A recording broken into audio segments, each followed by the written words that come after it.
شب برات نجات کی رات اس کو کہا جاتا ہے۔ میں ویسے بھی رسمی تقریر نہیں کیا کرتا، اور آج تو میں سمجھتا ہوں کہ ہمیں کچھ منزل نواز باتیں کرنی چاہیے۔ ہماری ذہنی سطح کس تربیت کی متقاضی ہے، اور ہمیں اب کس سمت اپنے سفر کو لے کر کے آگے بڑھنا ہے، اس تعلق سے کچھ باتوں کی اصلاح، کچھ نئے اہداف۔ یہاں خانقائی نظم میں جتنے لوگ وابستہ ہیں ان سے میری گزارش ہوگی کہ وہ دلوں کے کشکول کھول کر اس فقیر بے نوا کی باتوں کو سنیں۔ میں آپ کے سامنے درد دل رکھنے جا رہا ہوں۔ میں کچھ ایسی گزارشات کرنا چاہتا ہوں جو صرف اپنوں سے کی جا سکتی۔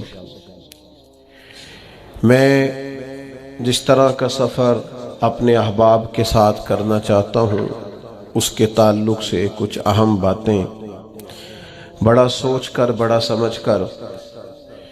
اس طرح کبھی زمانہ ہوتا تھا نا خط لکھنے کا،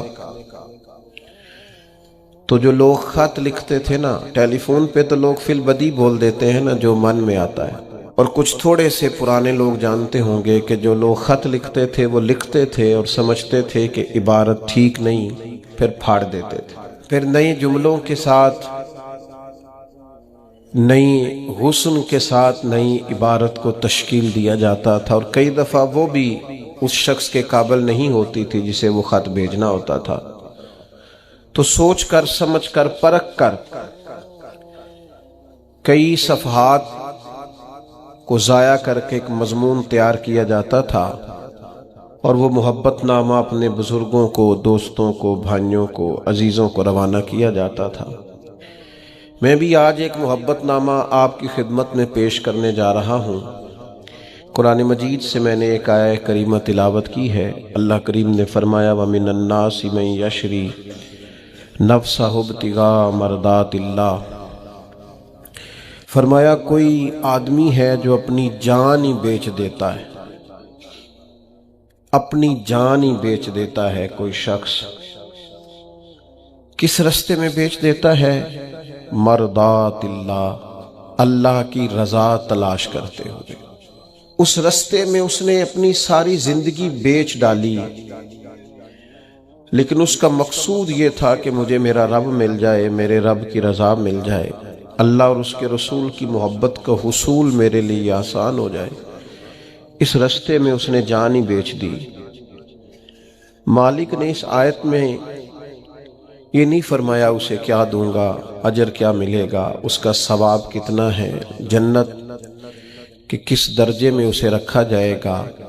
فرمایا کوئی آدمی ہے، کچھ لوگ ہیں جو اپنی جان ہی بیچ دیتے ہیں اللہ کی رضا تلاش کرنے میں۔ تو نتیجہ ایک جملہ صرف بیان کیا، فرمایا واللہ رؤوف بالعباد، اللہ بھی پھر اپنے بندوں پر بڑا ہی مہربان۔ اس جملے نے بات کو اتنا کھول دیا ہے، اتنا واضح کر دیا ہے۔ فرمایا اگر تم نے میری خاطر، نبی پاک صلی اللہ علیہ وسلم نے ارشاد فرمایا جب شعبان کی 15ویں رات آئے تو رات کو بیدار رہا کرو اور صبح کو روزہ رکھا کرو۔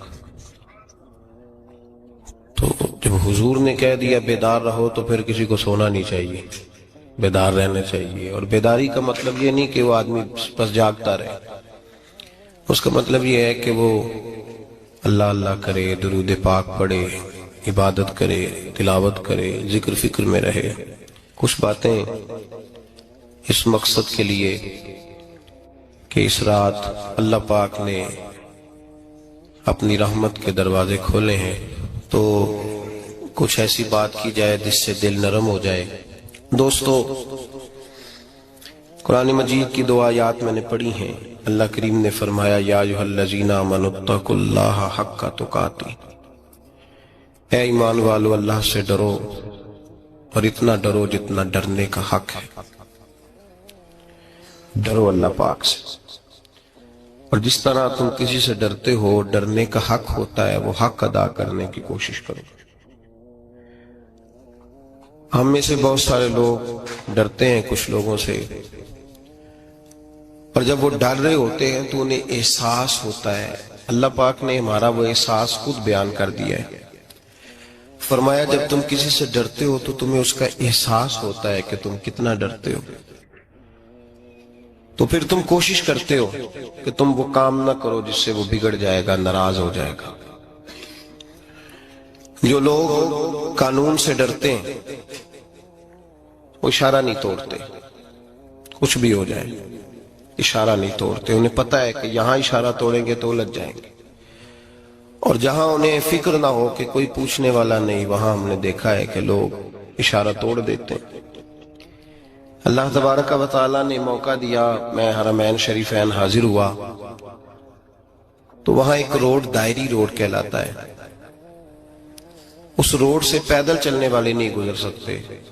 وہ کہتے ہیں جی اس روڈ سے پیدل والا نہ گزرے، ان کے لیے علیحدہ جگہ ہے۔ قانون یہ ہے کہ اگر کوئی پیدل آدمی وہاں سے گزرے اور اس کا ایکسیڈنٹ ہو جائے تو وہ حکومت یہ کہتی ہے کہ یہ کیوں یہاں سے گزرا تھا، لہذا کوئی مقدمہ نہیں ہو سکتا۔ وہاں ہم نے دیکھا ہے کہ لوگ اس سڑک پہ پیر بھی نہیں رکھتے، کہتے ہیں مر گئے تو بنے گا کچھ نہیں۔ یہاں بھی بہت سارے ایسے معاملات ہوتے ہیں کہ جہاں انسان محسوس کرتا ہے کہ یہ بڑا میرے لیے نقصان ہو جائے گا تو وہ ڈرتا ہے۔ ایک چھوٹی سی بات ہے کہ رات کو کوئی آدمی اپنا دروازہ کھلا رکھ کے نہیں سوتا، حالانکہ کوئی حرج نہیں، کبھی کھلا رہ بھی جاتا ہے، اور اگر کبھی رہ جائے تو جس کی ذمہ داری بند کرنے کی ہو اس کے ساتھ پھر جو رویہ ہوتا ہے گھر والوں کا، یہ خوف ہے ہمارا اندر کا، تو بڑی شدت کے ساتھ ہم اس شخص کو سخت سست کہتے ہیں، ڈانٹتے ہیں، کہتے ہیں تو نے خیال ہی نہیں کیا، جمع پونجی لٹ جاتی تو یہ خوف ہے، یہ ہمارا اندر کا یہ خوف ہے۔ آپ بازار میں جائیں تو درجنوں لوگوں نے گن مین بٹھائے ہوئے ہیں، ان کا دل نہیں کرتا کہ اضافی تنخواہ دی جائے، کیا مطلب ہے ایک آدمی کو اضافی پیسے دینے کا، لیکن وہاں آدمی بٹھایا جاتا ہے، اس کو تنخواہ دی جاتی ہے، اس کی روٹی کا بندوبست کیا جاتا ہے، اس کے سارے ضروریات زندگی کا خیال رکھا جاتا ہے، اور پس منظر یہ ہوتا ہے کہ ڈر لگتا ہے اگر یہ شخص نہ ہوا تو ہمارے چوری ہو جائے گی۔ تو اللہ فرماتے ہیں کہ تو جہاں سے ڈرتا ہے تجھے پتا ہے، تو اس طرح کر کہ مجھ سے بھی اتنا ڈر جتنا ڈرنے کا حق ہے۔ یہ جھوٹ موٹ کا ڈراوا نہ پیدا کر کے اوہ اللہ معاف کرے جی، اچھا جناب بڑا ڈرتے ہیں آپ اللہ تعالیٰ سے، آپ نے تو کانوں کو ہاتھ لگائے، تو پھر آپ کیا کر رہے ہیں؟ اللہ معاف کرے جی میں تو بات نہیں کرتا، بس 2-4 آدمیوں کی پگڑی اچھالوں گا، اس سے زیادہ نہیں، ڈر لگتا ہے جی بات کرتے ہوئے، 15-20 آدمی بس میرے قابو آئے۔ یہ کس قسم کا ڈر ہے؟ ڈرنے کا حکم دیا، اور میرے رسول کریم سید عالم صلی اللہ تعالی علیہ وآلہ وسلم نے ارشاد فرمایا کہ تو رب کریم سے دنیا میں ڈر جا جس طرح ڈرنے کا حق ہے، جب قیامت کا دن آئے گا تو اللہ تجھے ڈرائے گا نہیں بلکہ اپنی رحمت کی چھاؤں میں جنت میں داخل کر دے گا۔ یہاں ڈر، ایک جگہ تو اللہ نے فرمایا ڈرو، اور کچھ جگہوں پہ فرمایا کہ جو میرے علم والے بندے ہیں نا، جن کو میں نے علم دیا ہے، عالم ہیں، ان کے بارے میں فرمایا کہ ان کے دلوں میں میری خشیت ہے۔ انما یخشی اللہ من عبادہ العلماء، اللہ کے بندوں میں سے جو علم والے ہیں وہ اللہ کی خشیت رکھتے ہیں۔ قرآن نے ایک جگہ کہا ڈرو، خوف کا لفظ بھی استعمال کیا، وَلِمَنْ خَافَ مَقَامَ رَبِّهِ جَنَّتَانِ، خوف بھی ہے اور خشیت بھی ہے، ان دونوں کا معنی ایک ہی ہے، ڈرنا، خوف کا معنی بھی اور خشیت کا معنی بھی، ڈرنا۔ جب آپ علماء لغت کو پڑھیں گے، عربی ادب کو جاننے والے لوگوں کا مطالعہ کریں گے تو انہوں نے یہی لکھا ہے کہ ان دونوں کا معنی ڈرنا ہے۔ میری طرف دیکھیے، توجہ کریں، کچھ سمجھانے لگا ہوں، اس نقطے کو ضرور سمجھیے گا۔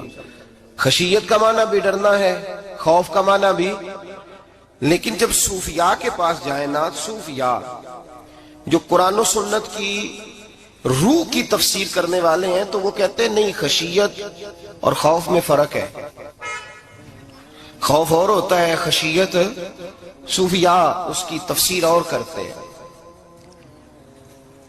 وہ کہتے ہیں خوف بھی ہوتا ہے اور خشیت بھی ہوتی ہے، الگ الگ چیزیں ہیں، ایک نہیں۔ بڑی خوبصورت بات ہے، اگر آپ سمجھ گئے تو آپ کو فائدہ دے گی۔ صوفیاء یہ کہتے ہیں کہ بھائی خوف ہوتا ہے اپنے گناہوں کا، کہ میں نے یہ گناہ کیے ہیں، اگر اللہ نے مجھ سے پوچھا تو مجھے بڑا خوف آتا ہے، مار پڑے گی، یہ خوف ہے۔ پھر سمجھ لیں، ایک آدمی نے حرام کا مال اکٹھا کیا ہے زندگی میں، معاذ اللہ اس نے بڑے پاپ کیے، گناہ کیے، شراب پی، بدکاری کی، معاذ اللہ تعالیٰ ثم معاذ اللہ۔ اب اسے ڈر لگ رہا ہے کہ اللہ تبارک و تعالیٰ نے پوچھا تو میں کیا جواب دوں گا، یہ خوف ہے۔ اور خشیت یہ ہے کہ ایک آدمی سارا دن نماز پڑھتا ہے، روزہ رکھتا ہے، عبادت کرتا ہے، اللہ کو یاد کرتا ہے، پھر بھی ڈرتا ہے، یہ خشیت ہے، یہ خشیت ہے۔ جو گناہوں سے ڈرے وہ خوف ہے، اور جو رب کی ناراضگی سے ڈرے وہ خشیت ہے۔ جو کہے یار میرا رب کہیں ناراض نہ ہو جائے، میرا رب کہیں مجھ سے، بڑی خوبصورت مثال دی۔ میں نے اپنے صاحب سے پوچھا کہ حضور یہ مسئلہ کیا ہے، تو فرمانے لگے ایک بادشاہ نے ایک غریب کی بیٹی اسے پسند آ گئی تھی، تو اس نے عزت کے ساتھ اس سے شادی کر لی، رشتہ بھیج کے وقار کے ساتھ۔ بیٹی کا باپ اپنی بیٹی کے مقدر پر رشک کرنے لگا کہ میری بیٹی کو بادشاہ نے پسند کیا ہے، بادشاہ کے شہزادے نے رشتہ بھیج دیا ہے۔ شہزادہ بیاہ کے لے گیا بیٹی کو، 20 کنیزائیں، نوکرانیاں اس عورت کی خدمت کرنے پہ لگی ہوئی ہیں، توجہ ہے، اس کا ہر حکم ماننے کو تیار ہے۔ لیکن وہ بی بی سویرے بھی رو پڑتی ہے اور شام کو بھی رو پڑتی ہے، روتی رہتی ہے۔ اس سے کسی نے پوچھ لیا کہ بی بی تو روتی کیوں ہے، 20 کنیزائیں ہیں، گھر میں سکون ہے، ہر شے ہے، تو روتی کیوں ہے؟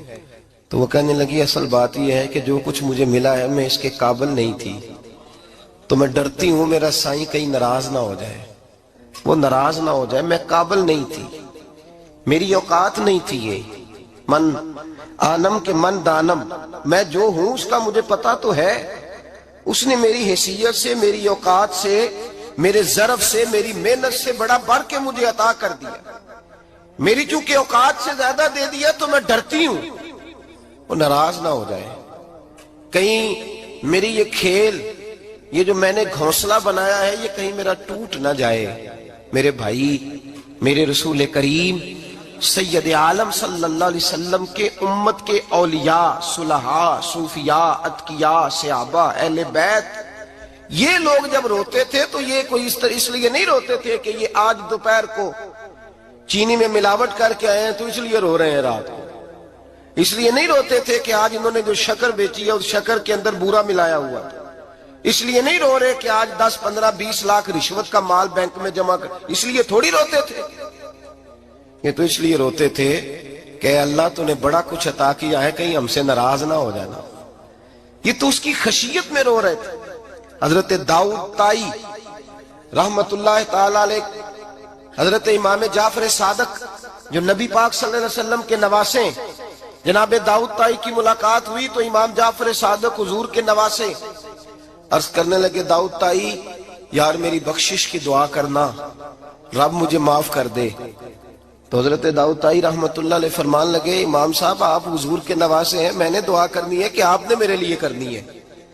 تو حضرت امام جعفر صادق رو پڑے، کہنے لگے یار تو نہیں کرنی ہے، اور اسی لیے تو تجھ سے دعا کرا رہا ہوں کہ کہیں ایسا نہ ہو نانا مصطفیٰ کی بارگاہ میں جاؤں تو وہ مجھے کہیں کہ میں کس طرح کا تھا تو کس طرح کا بن کے آیا ہے، یہی تو دعا کرانی ہے کہ میرے لیے دعا کر۔ جو جتنا بڑا ہوتا تھا نا اتنی زیادہ خشیت ہوتی ہے، اور گناہگار کے تو اللہ تبارک و تعالیٰ بعضوں کا سزا دیتا ہے، آنسو سلب ہو جاتے ہیں، اس کو تو اپنے گناہوں پہ رونا ہی نہیں آتا، وہ تو روتا ہے بچہ نہ ہو تب روتا ہے، وہ تو روتا ہے پیسے نہ ہو تب روتا ہے، وہ تو اس وقت روتا ہے جب اس کا مال چلا جائے، اس کو تو بعضوں کا گناہگار کو تو بعضوں کا سزا ملتی، اللہ فرماتے تو دنیا کے لیے روئے گا میرے لیے نہیں رو سکتا۔ اور جو رب کریم کے بندے ہوتے ہیں انہیں اللہ کہتا ہے تو دنیا سے بے نیاز ہے، تیری آنکھ سے آنسو جب بھی ٹپکے یا میرے لیے ٹپکنا چاہیے یا محمد مصطفیٰ کے لیے ٹپکنا چاہیے۔ آپ اگر اس بات کو تھوڑا سا غور کے ساتھ سمجھے تو تمام اولیاء صلحات کیا یہ رو رہے ہیں، تڑپ رہے ہیں، کیا اس کی وجہ تھی؟ نمازیں کم رہ گئی تھی، روزوں میں کمی تھی، فرائض ادا نہیں کرتے تھے کہ رویا کرتے تھے؟ کیوں روتے تھے؟ حضرت سیدنا عمر فاروق رضی اللہ تعالیٰ عنہ کے بارے میں صحابہ کہتے ہیں جناب عمر فاروق جب نماز پڑھاتے اتنا رویا کرتے تھے کہ 7ویں صف تک ان کے رونے کی آواز جایا کرتی، 7ویں صف تک ان کے رونے کی آواز جاتی۔ ہم لوگ بن کے بیٹھ گئے ہیں، ہم لوگ بن کے بیٹھ گئے، ہم یہ سمجھتے نہیں کہ ہماری حیثیت کیا تھی اور رب کریم نے ہمیں نوازا کیا ہے۔ آپ پڑھیے کتابیں، میرے رسول پاک صلی اللہ علیہ وسلم فرماتے ہیں میرا عمر جس گلی سے گزرے شیطان رستہ بدل جاتا ہے۔ نبی پاک فرماتے ہیں میرا عمر جب تک دنیا میں رہے گا دوزخ کو تالا لگا رہے گا۔ اس صاحب اسد الغابہ نے لکھا ہے نبی پاک صلی اللہ علیہ وسلم نے حضرت جبریل امین کو بلایا، فرمایا چل میرے عمر کی شان بیان کر۔ تو حضرت جبریل امین علیہ السلام عرض کرنے لگے یا رسول اللہ صلی اللہ علیہ وسلم 950 سال اگر اللہ مجھے عمر دے، 950 سال رب عمر دے اور پھر بھی میں عمر فاروق کے فضائل بیان کروں تو میں نہیں کر سکتا، عمر کی شان میں نہیں بیان کر سکتا، 950 سال بھی اگر میری عمر ہو۔ نبی پاک نے فرمایا پھر میرے ابو بکر کے بارے میں، عرض کی یا رسول اللہ ابو بکر کی تو بات اس سے بہت آگے کی ہے نا، وہ نبی پاک کتنی عظمت بیان کر رہے ہیں، کس قدر زیادہ رسول کریم صلی اللہ تعالی علیہ وآلہ وسلم ان کی عظمت بیان کرتے ہیں۔ حضرت عمر کیا کہتے ہیں، وہ لوگوں کو بتاتے پھرتے ہیں کہ تم نے دیکھا ہے نا میری کتنی عظمت ہے، وہ یہ نہیں کہتے۔ حضور فرماتے ہیں عمر کی بڑی شان بڑی شان بڑی شان، اور عمر کے پاس جب بھی کوئی جاتا ہے کہتے ہیں عمر آپ کا کیا مقام ہے، تو عمر فرماتے ہیں میں تو اونٹ چرانے والے کا بیٹا ہوں، میں تو اونٹ چرانے والے کا بیٹا ہوں، میں تو اونٹ چرایا کرتا تھا، میں تو 10 اونٹ نہیں سنبھال سکتا۔ حضرت فاروق اعظم رضی اللہ تعالیٰ عنہ سے کو پوچھتے جناب عمر آپ کا کیا حال ہے، تو آپ فرماتے یہ تو میرے مقدر ہے کہ میری بہن نے قرآن سنایا تو میں در رسول تک پہنچ گیا، ورنہ مجھے پوچھنے والا کوئی نہ ہوتا۔ کبھی جناب علی المرتضیٰ کا بازو پکڑ کے کہتے ہیں علی تو نہ ہوتا تو عمر ہلاک ہو جاتا۔ بھائی حضور شانیں بیان کرتے ہیں، نبی پاک کہتے ہیں میرے ابو بکر نے احسانات کیے، بڑے احسانات کیے، میں نے سب کا بدلہ چکا دیا، ابو بکر کا نہیں چکایا، اللہ کی بارگاہ میں عرض کروں گا یا اللہ تو ہی اسے بدلے دے۔ اور جناب ابو بکر صدیق سے کوئی پوچھتا ہے ابو بکر آپ کا کیا حال ہے، تو ابو بکر صدیق فرماتے ہیں مجھ سے میرے اندر کا عالم نہ پوچھو، اگر قیامت کے دن اعلان ہوا نا کہ سارے لوگ بخشے گئے ایک باقی بچا ہے تو مجھے ڈر لگتا ہے کہ ابو بکر ہی بچ جائے گا جو نہیں بخشا جائے گا، مجھے ڈر آتا ہے۔ تو بھائی پن کے بیٹھ گئے لوگ، لوگوں کو پوچھ کر کے دیکھیں، کہتے ہیں کیا پاپ کیا ہے، کیا ہو گیا ہے؟ خشیت سے کانپتی ہوئی روحیں، تڑپتے ہوئے میرے رسول پاک کے غلام، اولیاء اللہ صوفیاء کرام کے رونگٹے کھڑے ہیں رب کریم کے خوف سے، جو جتنا مالک کو جانتا ہے اتنا کانپ رہا ہے، اتنا ڈر رہا ہے، جس کی آنکھوں سے آنسو خشک ہے، مطلب یہ ہے یہ رب کو جانتا ہی نہیں، اسے کیا خبر اس کا جلال کتنا ہے، اسے کیا خبر اس کا عذاب کتنا ہے، تو کیا جانے ان بطش ربک لشدید، جب وہ پکڑتا ہے تو بڑا سخت پکڑتا ہے۔ حضرت عثمان غنی کو 3 دفعہ میرے نبی پاک نے فرمایا جنتی ہے، جنتی ہے، العثمان فی الجنہ، العثمان فی الجنہ، العثمان فی الجنہ، 3 دفعہ حضور نے جنت کی بشارت دی۔ میرے مصطفیٰ کریم نے فرمایا میرا عثمان گلی سے گزرے تو فرشتے بھی اس کی حیا کرتے ہیں۔ جناب عثمان غنی جن کو میرے نبی نے 2 بیٹیاں دے کے کہا عثمان میری 100 بیٹی بھی ہوتی، ایک کے بعد دوسری انتقال کرتی جاتی تو میں ساری تیرے نکاح میں دے دیتا، وہی حضرت عثمان غنی قبر پہ کھڑے ہیں حضور کے وصال کے بعد، ایک قبر پہ کھڑے، آنکھوں سے آنسو جاری ہے، داڑھی ساری آنسوؤں سے بھر گئی ہے، روتے ہی جاتے ہیں، روتے ہی جاتے ہیں۔ غلام کہتا عثمان یار رونا ہمیں چاہیے، رونا ہمیں چاہیے، جن کو کوئی بشارت نہیں اور آپ کو تو 3 بشارتیں، روتے کیوں ہو؟ جناب عثمان غنی فرمانے لگے جس مصطفیٰ نے مجھے جنت کی بشارت دی اسی رسول نے فرمایا تھا قبر آخرت کی منزلوں میں سے پہلی منزل ہے، آخرت کی منزلوں میں سے پہلی منزل۔ سوچتا ہوں اگر رب کریم نے عثمان سے حساب پوچھ لیا حساب کیسے دینا ہے، میرے مصطفیٰ کریم نے، یہ تو بات ہے نا جناب عمر کی، یہ تو بات ہے حضرت عمر کی، حضرت ابو بکر کی، جناب عثمان غنی کی، اور جس شیر خدا کے بارے میں نبی پاک نے فرمایا علی منی،